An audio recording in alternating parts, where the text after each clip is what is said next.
So as we continue that discussion when it comes to Benjamin Sesko and Manchester United, with Rob in the studio with us now, we understand at this moment in time that Sesko's preference is to join Manchester United over a potential move to Newcastle. Can you understand why he's been drawn to United? It's interesting considering Manchester United finished 15th. No, obviously, European football this season, and Newcastle do.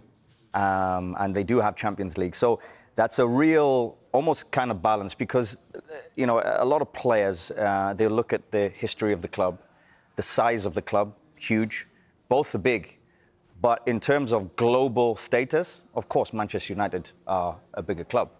But it's an interesting choice because if he has the both of them on the table and he's sitting down and trying to choose, it might come down to literally the difference between who's kind of discussing the projects with him. Manchester United look as if everything's going to be refreshed this season.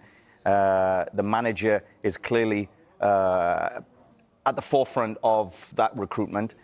And it's very interesting. So, yes, I can understand him if he goes to Manchester United because the size of the club is huge.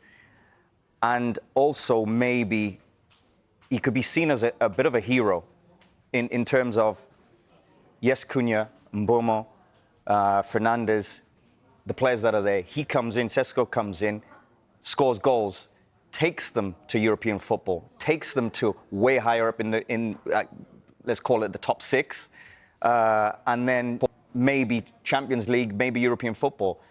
That is the start of this new Manchester United. Sometimes the project of being fresh, new, and also being part of that, I think is also huge. But also because it's the size of the club, it's Manchester United. And I think that's how Manchester United are putting it.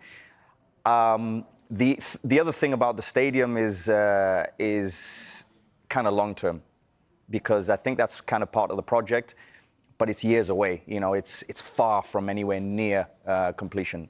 Manchester United would have had a list of potential strikers they were looking to sign this summer. Very high up that list was Ollie Watkins. Can you understand why they've opted against somebody with Premier League experience who maybe would have been cheaper, although he's nearly 30, over a player? Well, they've gone for a younger player with a high ceiling, but Watkins could have come in and maybe delivered straight away. Yeah, well, listen, Ollie Watkins, I love Ollie Watkins. I think he's quality. I think he brings goals. I think he brings assists. He brings this real energy to be able to, you know, pop into little holes on the pitch, but also be able to stretch the team. You know, he'll be the first to be put through on goal for a 1v1.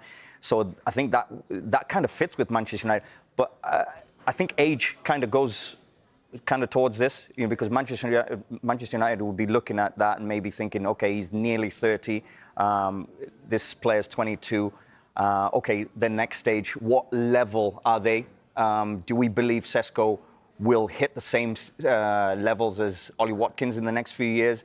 Okay, maybe he puts him up. And then it is obviously down to longevity. You know, if we give this guy a 4 or 5 year contract, he's our long-term project.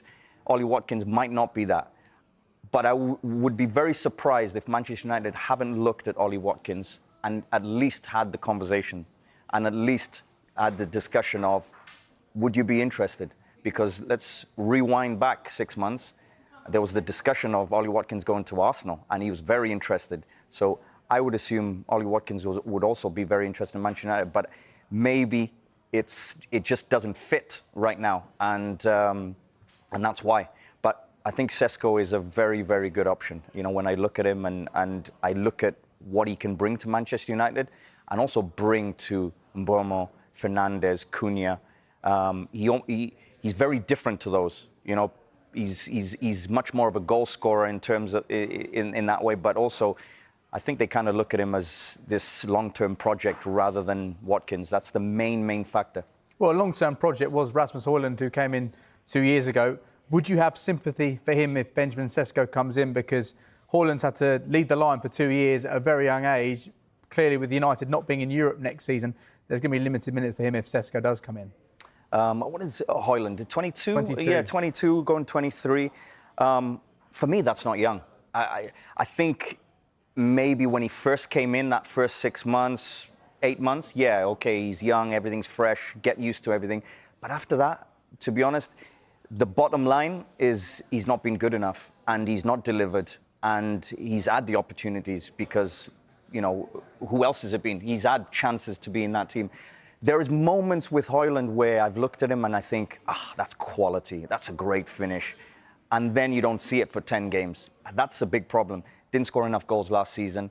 And Manchester United, right now, they're looking at players, and they've had, 8 months or so to look at the players that are currently there and say, are these the players that take us forward? Or are these the players that kind of just stabilize the club? I think they're looking at the players that they can't see past the next 2 years. They're slowly, maybe that is Højlund. He fits into that he doesn't fit in the next couple of years. So it's the time for him to move on. They're clearly looking at it because Sesko's coming in.